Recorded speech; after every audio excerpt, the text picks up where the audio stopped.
Сегодня в Якутске открыли сквер имени заслуженного экономиста Российской Федерации, первого кавалера ордена «Полярная звезда» Владимира Павлова. Владимир Гаврилович внес неоценимый вклад в развитие экономической и духовной жизни Якутии.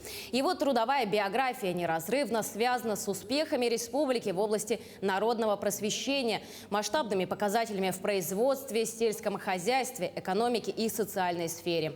Он работал учителем и директором Вилючанской средней школы Сунтарского района. Впоследствии работал министром просвещения ЯАС СССР. Владимир Гаврилович выстраивал свою работу с позиции любви к родине, к любви к народу. И, наверное, на последнее отводил только свои личные мотивы.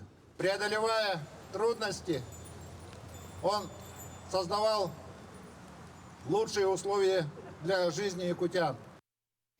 Сквер появился на улице Чернышевского. В нем центральное место занял трехметровый памятник выдающегося сына Сунтарского района, первого секретаря Якутского горкома КПСС, секретаря Якутского обкома КПСС Владимира Павлова.